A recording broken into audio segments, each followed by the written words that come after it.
Hi, everybody. I got water.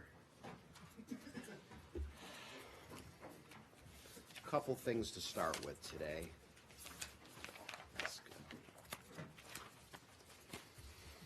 So, tomorrow, Kirsten Madison, she's our Assistant Secretary of the State Department's Bureau of International Narcotics and Law Enforcement Affairs. She's going to be addressing the U.S. State Attorneys General, who are meeting in Washington this week. Assistant Secretary Madison will be discussing the State Department's role in combating transnational crime, and this includes the flow of deadly illicit opioids from overseas into the United States. Now, two of the key ways that the State Department keeps Americans safe are using diplomacy and foreign assistance to combat international crime, and that includes opioid trafficking, transnational gang activity, and corruption. So our Bureau of International Narcotics and Law Enforcement Affairs partners with the National Association of Attorneys General to train prosecutors and other foreign legal practitioners in countries that are critical to U.S. national security. Such trainings help partner nations become more effective at fighting the transnational crime that threatens their citizens as well as Americans. Secondly, I am very pleased to announce that on Thursday at 10 a.m., March 7th, Secretary of State Pompeo will host the International Women of Courage Awards. Now, the ceremony will feature special remarks by the First Lady of the United States.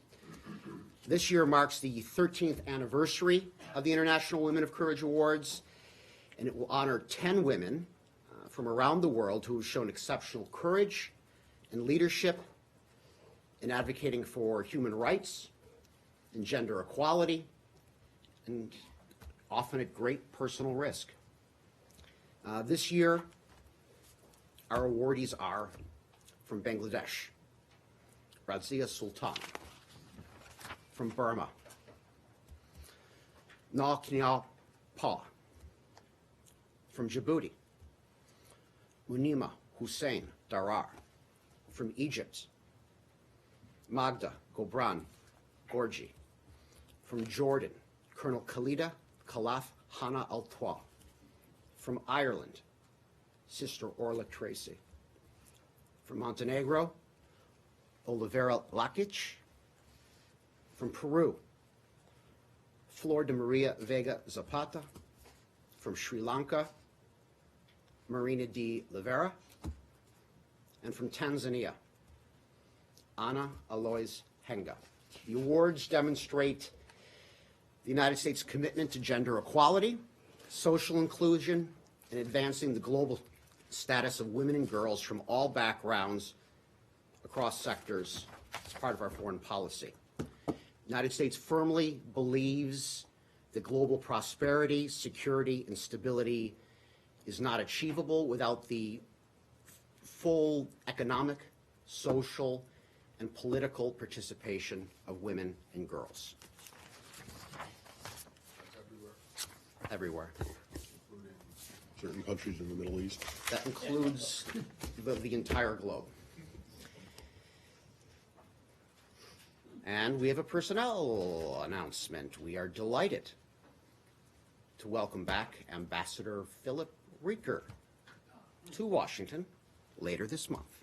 On March 18th, he will become the Principal Deputy Assistant Secretary and Acting Assistant Secretary of the Department of State's Bureau of European and Eurasian Affairs. Now, Ambassador Rieker is a career Foreign Service officer who's currently the Civilian Deputy Commander at the U.S. European Command in Stuttgart.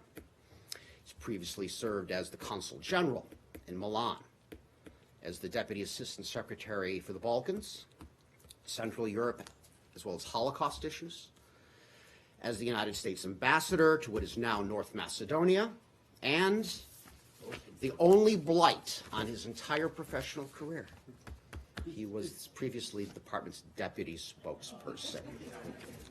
So there's We will hope for hope- we your will- there's hope for your career yet, Robert. Put that to the Hope for your side. career. Other than that, other than that, there is hope, I guess, for Palladino. I don't know. We have faith in you. Thank you. And finally, the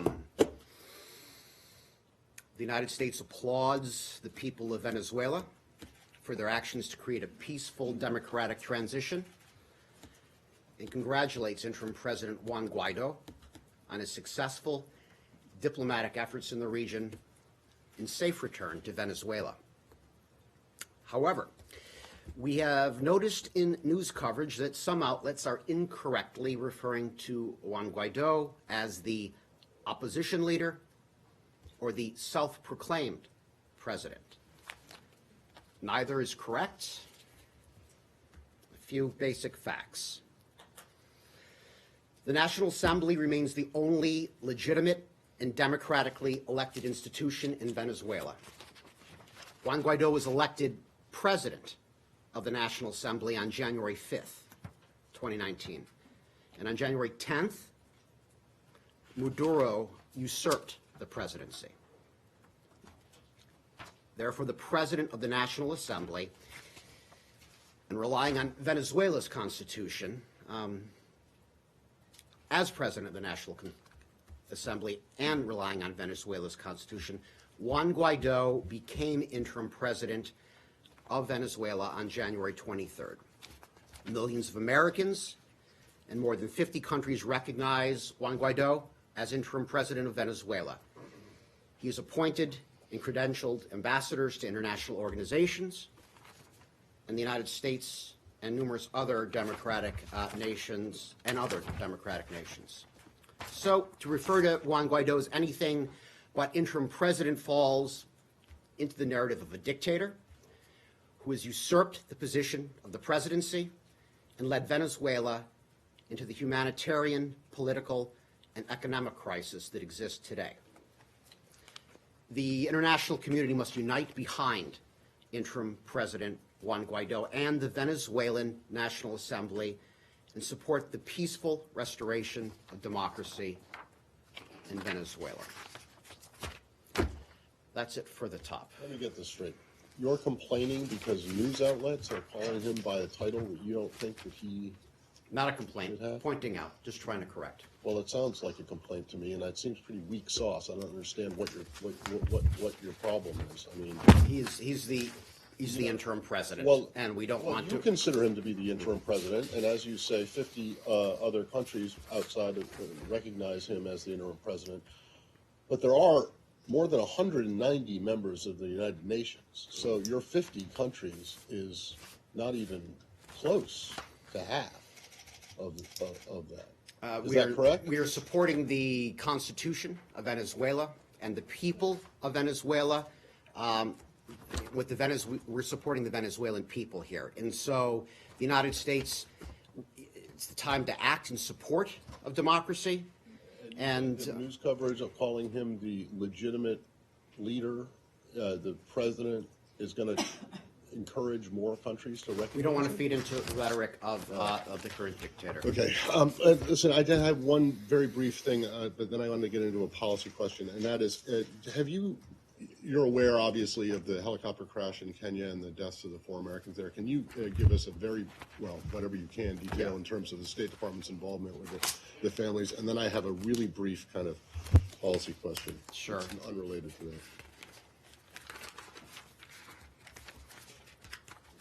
Sorry, I got to flip for a second here. I think the policy one first. if you want. Well, just give me 1 second. Let me.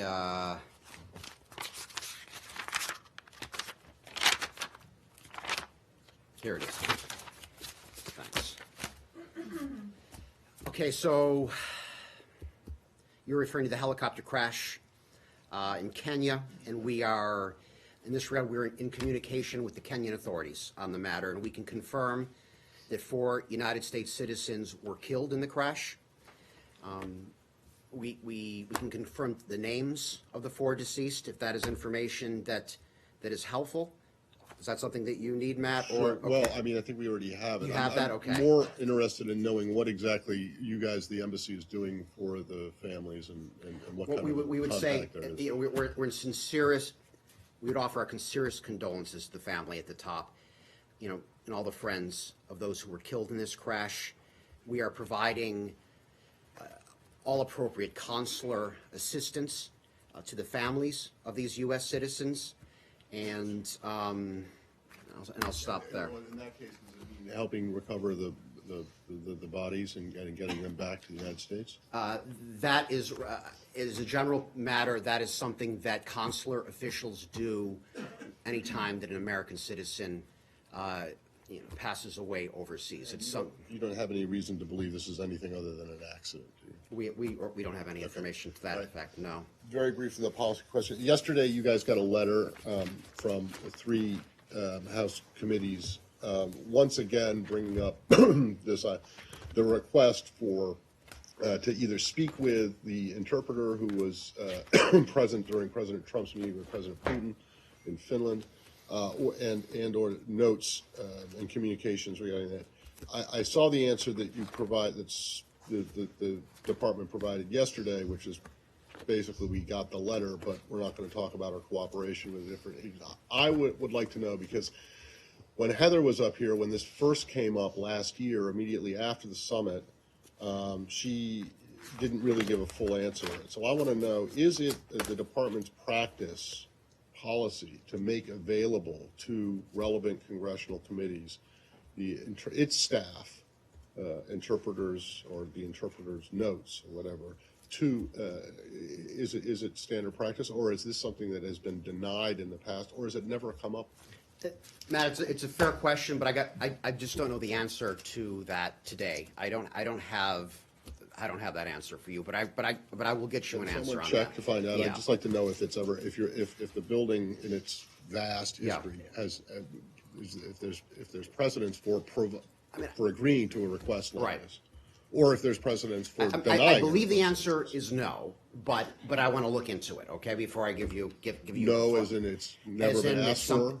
It's not been provided. So this is previously. uncharted territory. That I want to look into and get you a Okay. proper answer, Thanks. okay?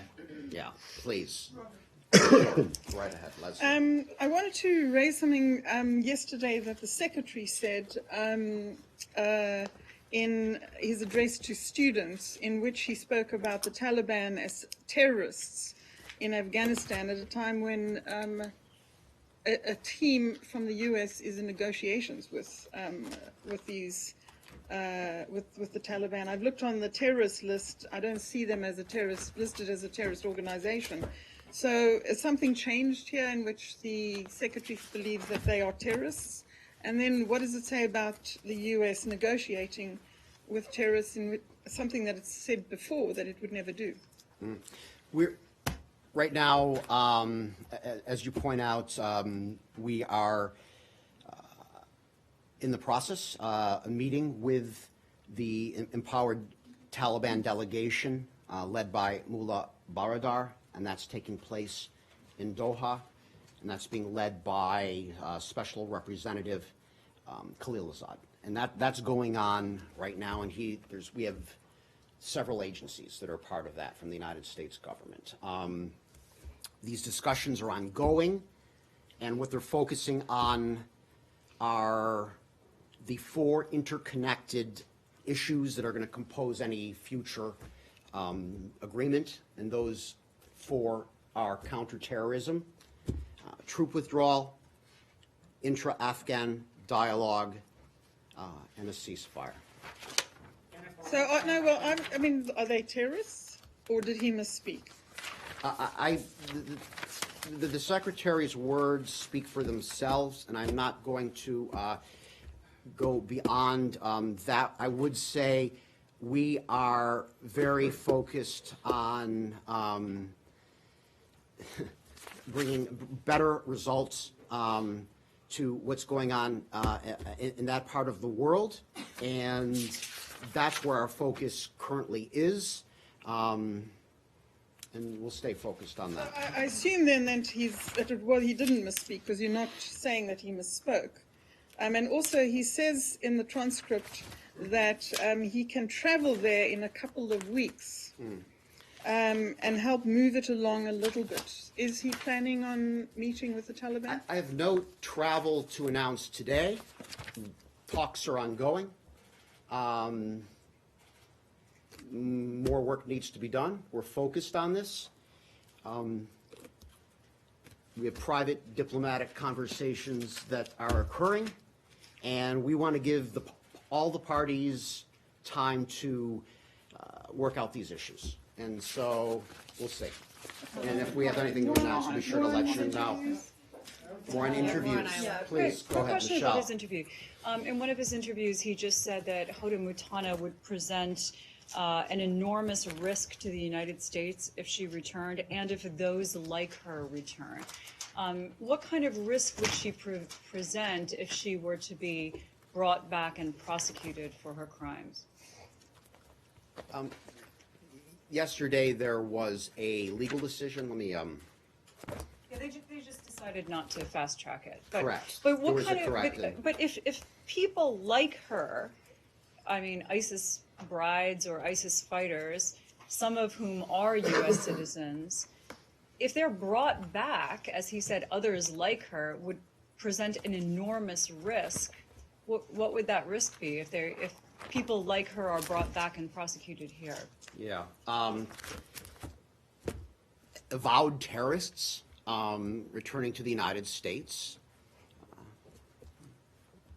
could present issues.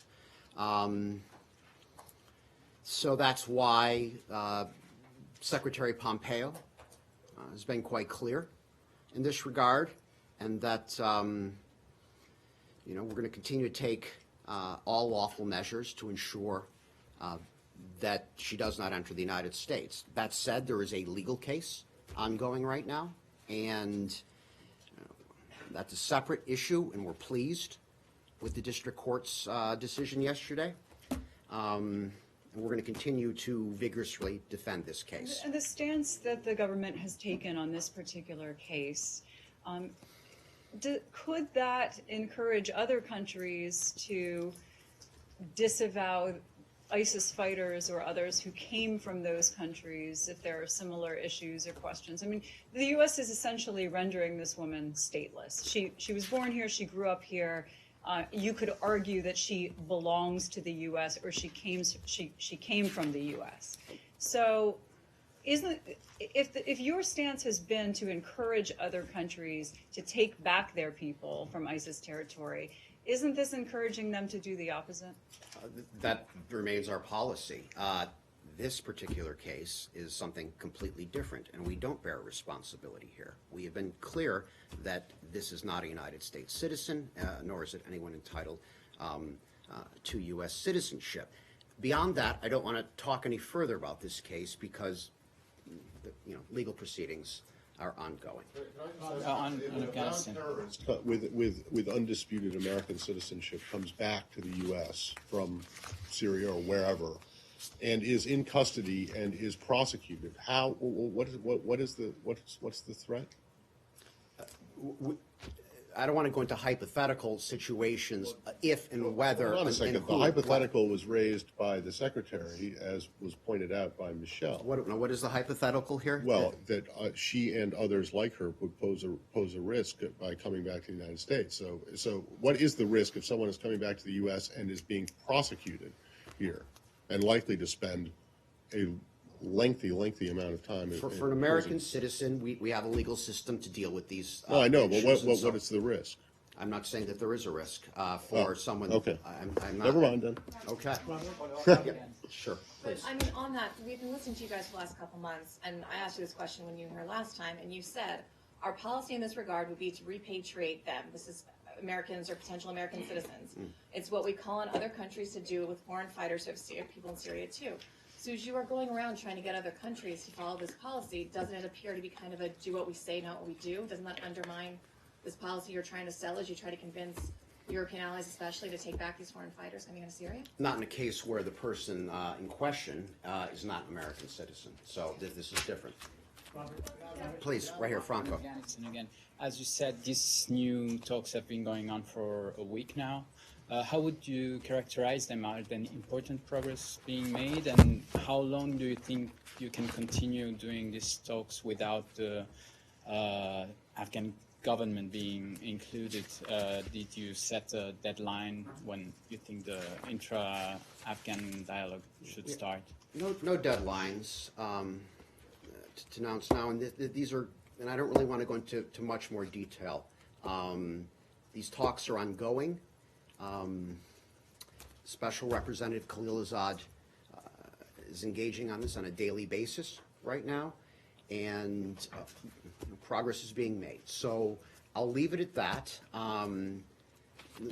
More work to be done, obviously, but we'll stay focused on that. When his trip was announced, it said that he was going to be out there through the end of February. We're now in March, so basically it's open-ended, his trip. I don't remember. I don't have the media note in front of me, but it sounds like his trip's been extended. I don't want to read into that, but listen, when we travel, we have a notion quite often of what's going to take place when we travel. Many of you have been on trips. You know that what we think we're going to do sometimes changes, and sometimes changes right at the last minute. And so I wouldn't go so far as to say open-ended, but this is the nature of diplomacy. Opportunities present themselves. We change course. We correct, etc. Rich, you had a question? Venezuela, okay? Venezuela? Mm-hmm. Okay, sure. The measure announced yesterday in regards to property in Cuba, how much does the Cuban government support of the Venezuelan government, or one of them, how much does that play into the Secretary's decision? I'd say quite a bit. I mean, Cuba's support for the Maduro regime has been significant, and therefore, part of our overarching policy is to squeeze Cuba as appropriate, and we would like to see democracy returned to Venezuela. Yeah, please. Just one quick follow-up. Sure.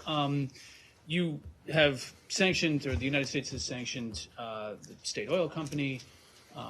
Is there a concern that you are sort of running out of options to press the Maduro regime, and there's not as much to hold over the Maduro regime's head as far as potential or future sanctions or measures the United States or world community would take to usher him out? And is there a concern that it's reaching a static point, or there's a loss of momentum for the opposition or the Guaido presidency?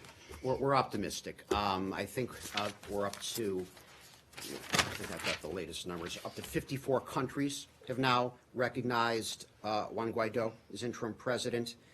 The humanitarian response global has been overwhelming. That's something we're going to continue to push. And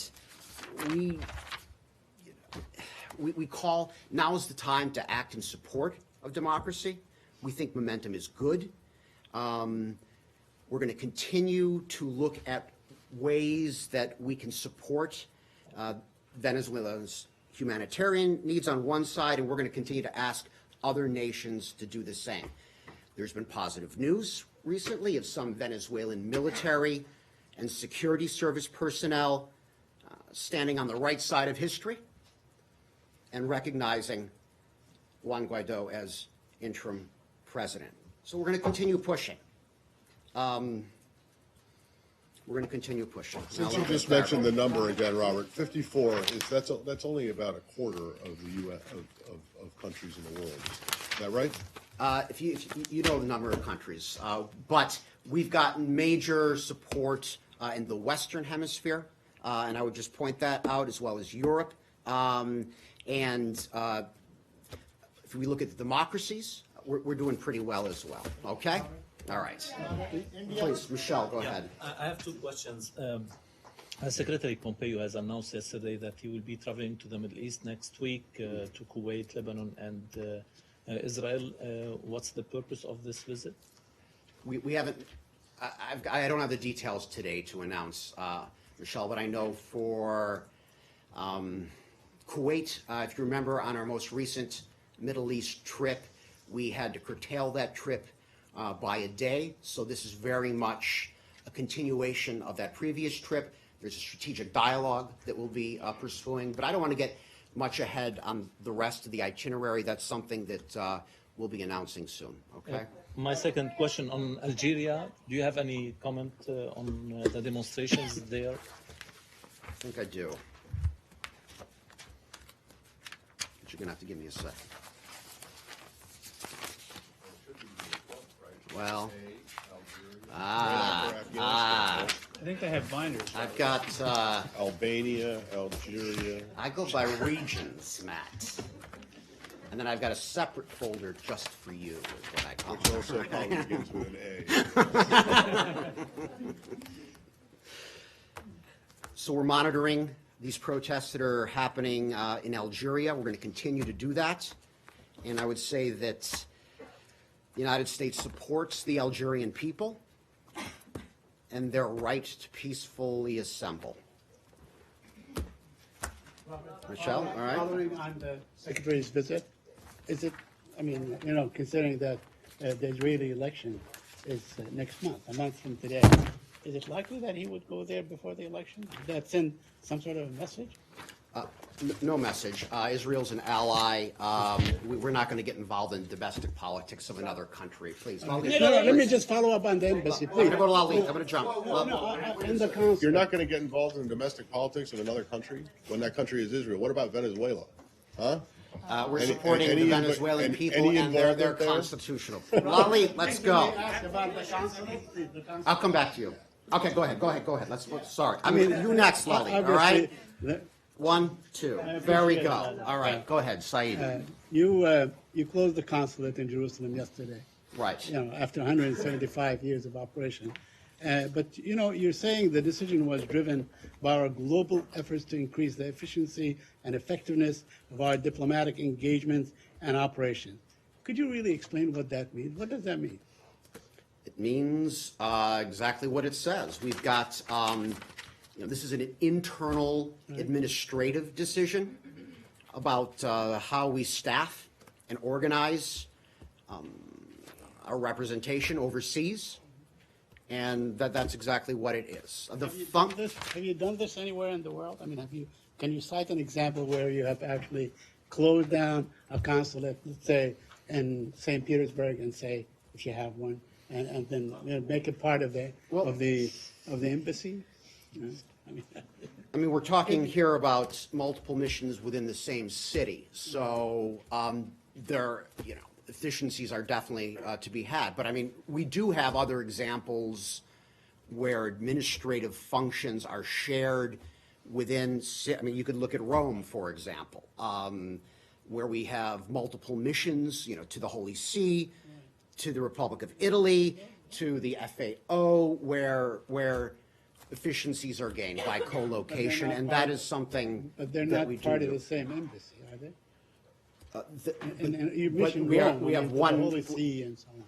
Correct. This is. Okay. Let me ask you a technical question. I mean, Palestinians have gone to the consulate to get visas, get grants, get all kinds of things, to go to school, whatever. How are they supposed to do this now? Because the Israelis restrict the movement of Palestinians to Jerusalem. They will not allow them to go as they please to Jerusalem. What should they do?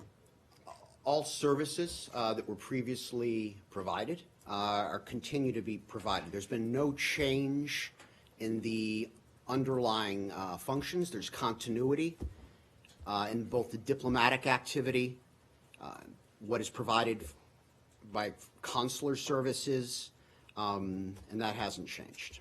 That this is an internal administrative decision, but frankly, it's not. I won't try and argue the point with you here. I have a technical question about this. What happens to the building?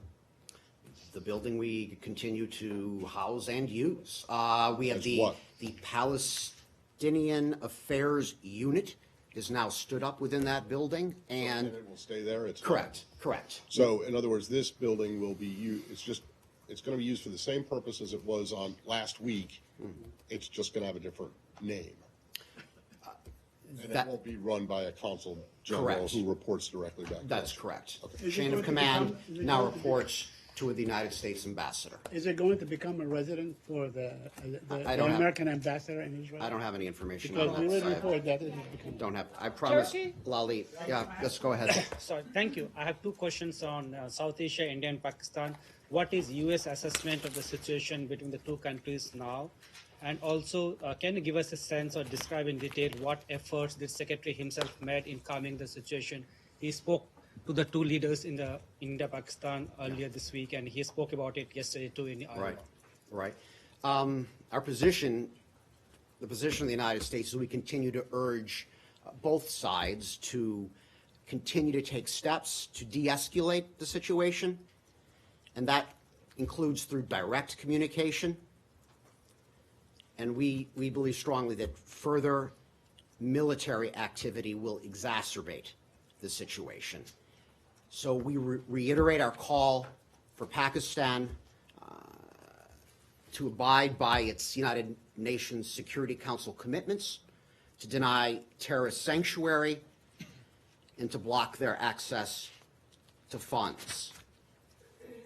Regarding your second question, this happened in Hanoi last week, actually. Secretary Pompeo led diplomatic engagement directly, and that played an essential role in de-escalating the tensions between the two sides. He spoke with leaders in both countries, and that included the Indian Minister of External Affairs, Swaraj, National Security Advisor Doval, and Pakistani Foreign Minister Qureshi. Since, I'll stop there. Is there any follow-up? Is there a follow-up on that? No. Well, I'm sorry, please, go ahead. So has he made any further calls since coming here after that?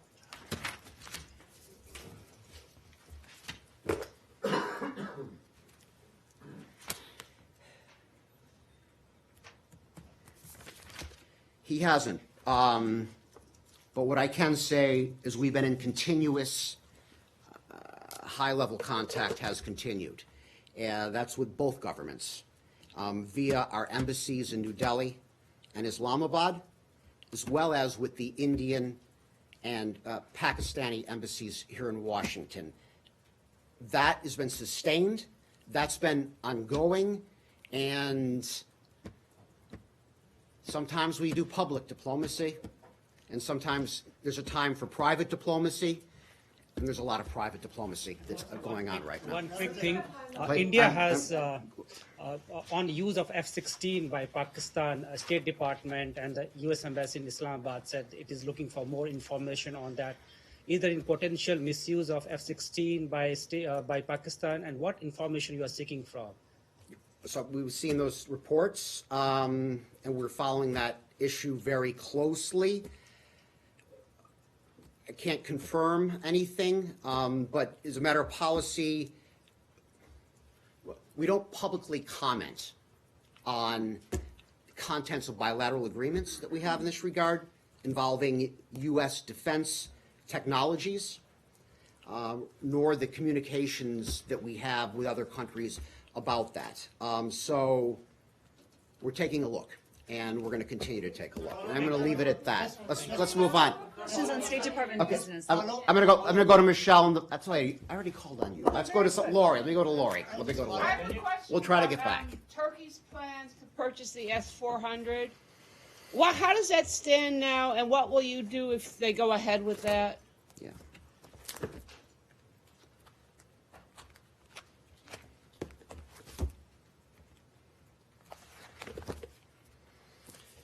We've spoken about that before here, Lori, and position hasn't changed. We've long made it clear we would like to work collaboratively on air and missile defense with Turkey, and we have offered opportunities for Turkey to consider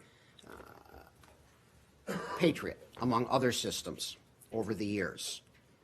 We've also made it clear to Turkey that we have very serious concerns with its stated plans to proceed with the acquisition of the Russian S-400 missile defense system.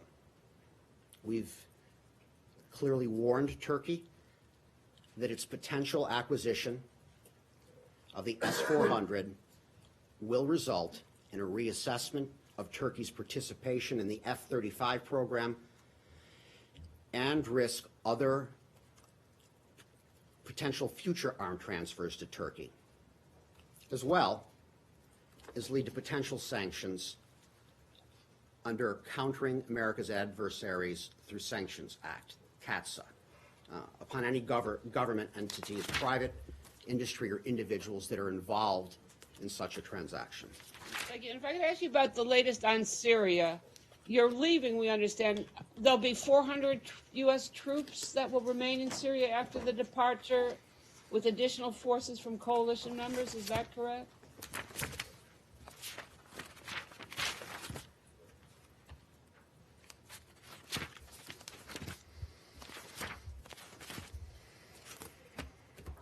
The White House has indicated those numbers, and I'll defer to the White House and Department of Defense on specifics, but what I will say is that a residual force of the United States military is going to remain in northeast Syria as part of a multinational force in order to prevent ISIS resurgence and to support stability and security in northeast Syria. It means that there will be more troops from the international coalition that will join the U.S. forces? We are, the drawdown is going to continue. As previously announced, it's going to be done in a deliberate and coordinated manner. And as we transition, we're going to continue to be working with our allies and partners to clear liberated areas, conduct targeted counterterrorism operations, and support stabilization efforts. As far as our priorities remain the same, and talks are ongoing with our allies about the future. Yeah, multinational force. Franco, follow up on that. When you say multinational force, what are the other nations? What pledges do you have for this force? We're not going into details. Talks continue. We have nothing to announce. You don't have any pledge to announce? Go, please. Thanks so you. much. Absolutely. Question on Saudi Arabia. Given the case that was publicized this week of an American woman who, due to circumstances surrounding a divorce, is unable to leave Saudi Arabia, I wondered if the State Department has any concerns about the guardianship laws generally in Saudi Arabia and the effect it has on women there. Just speaking generally about anytime an American travels overseas, they're of course subject to the laws of the country in which they travel, and we routinely encourage American citizens to make sure, to read what we publish and to understand the laws of the countries to which they're visiting. In the case of Saudi Arabia, as you point out, married women, including non-Saudis, require their husband's permission to depart the country, while unmarried women and children require the permission of their father or male guardian. So that's something that we work through.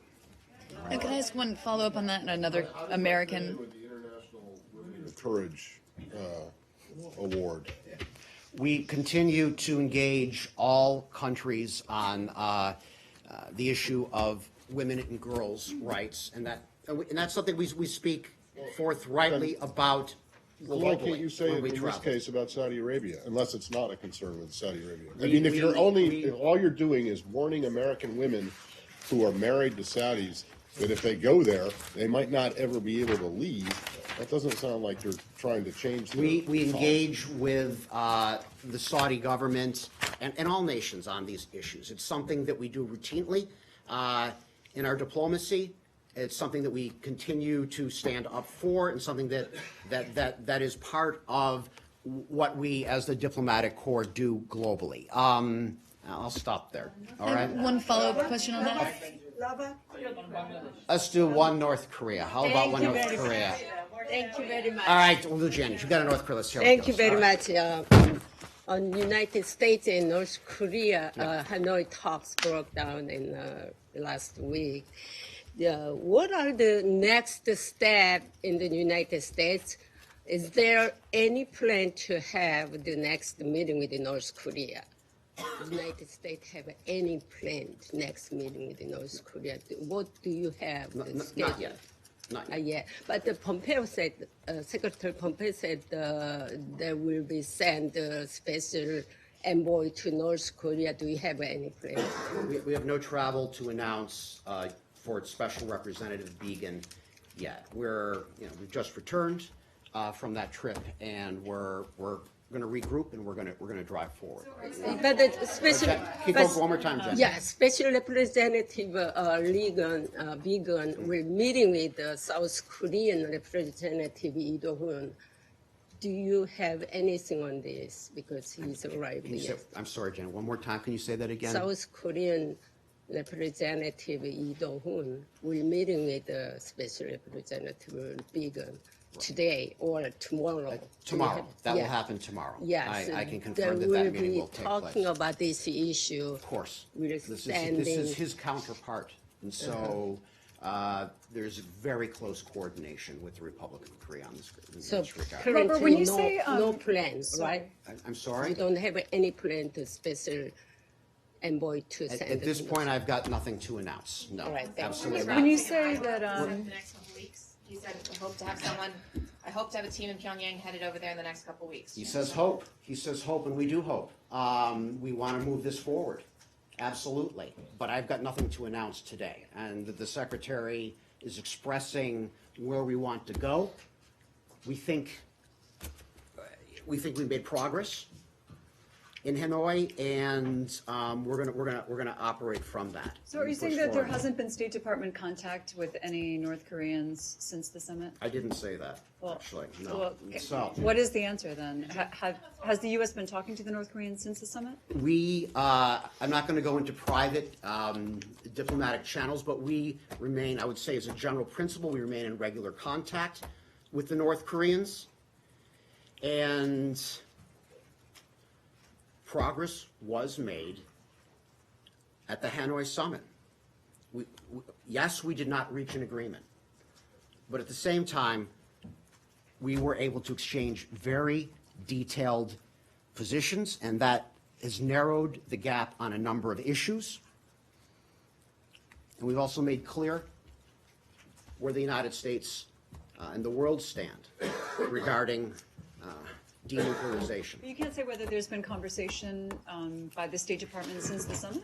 I'm not going to go into specifics on private discussions. But that I will wouldn't be say private. A yes we or no, are, then we you've are talked in would regular, not be giving we away remain anything. in regular contact with the Democratic People's Republic of Korea. Please, yes. Regarding Special Representative Began, will there also be a trilateral with Japan this week included? I can confirm that he's meeting with his Japanese counterpart tomorrow as well. Tomorrow as Yes. well. Thank you. Please.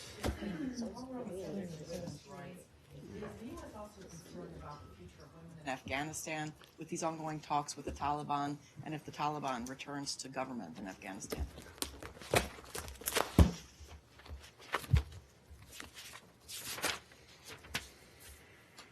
Special Representative Khalilzad and his team are working to promote intra-Afghan talks through a national, unified, and inclusive Afghan negotiating team that includes opposition parties and representatives from civil society, particularly women and youth.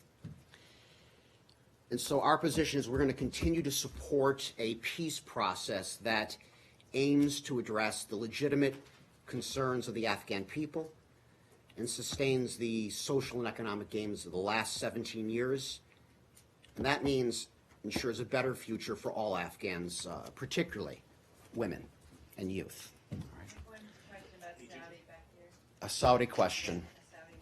question. Okay. Two Virginia lawmakers have written to Secretary Pompeo asking him to raise the case of Aziza Al-Yusuf, who's been in jail for almost a year, says she was tortured. She's a woman activist there. Wondered if the Secretary has raised that case, and also the case of the American man who says he was tortured in Saudi custody, the U.S. citizen. And who is the Saudi man that you're referring to? It's the Saudi American man who was in the Ritz-Carlton. New York Times profiled him this weekend. Okay, right. So it's Walid Fitahi is the gentleman's name, right? We confirmed that he's detained in Saudi Arabia. Confirmed that we're providing him consular services, and that we have raised his case with the government of Saudi Arabia. We visited him today. We visited him on the 20th, and we have had consular access previously. We've raised and we continue to raise his case on a consistent basis with the Saudi government. And anything you can tell us about his condition, since you saw him today? I have no updates on that regard, no. And anything? And about the woman who's the... And I don't have that in front of me today. I'm sorry, I just don't want to misspeak on that issue. But I would say I don't have the facts of that case, so I don't want to misspeak, Michelle. All right, please. Do you have anything on this? I'm sorry, Congress, Michelle. Is considering sanctions on Saudi Arabia. We don't preview, the sanctions, and I've got nothing to announce in that regard. All right, Robert- last question. We're going to wrap it up, and I'm going to try you, please. Okay, senators had a closed door briefing yesterday with a senior State Department official, and Lindsey Graham said it was a waste of time. Mitt Romney said he learned nothing new. If senators learned nothing new, what was the point of the briefing? And the other question really quickly on Israel. Israel's prime minister is facing indictments. I know you said you don't get involved in domestic issues, but how does that, and does it affect the administration's peace plan? Yeah, I'm not going to comment on the second question. Israel is an ally. We deal with the government of Israel, and that's the way we pursue our own interests as the United States of America. We take countries as we find them. Regarding your first question, that was a closed-door session, and I'm not going to, attempt to read out what was briefed, and I'm certainly not going to react to, members, our elected representatives. Not going to do that from the State Department.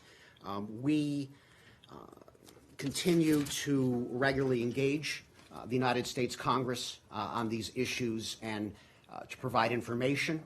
Our position has not changed. We continue to gather facts. We'll follow them where they lead, and to hold those responsible. Including the Crown Prince? We have repeatedly said that we will follow the facts where they lead and hold those who are responsible. And with that, I'm going to stop. Guys, thank you very much. This whole controversy around Representative Omar, do you, in her comments? Not from the State Department. Thank you, Matt.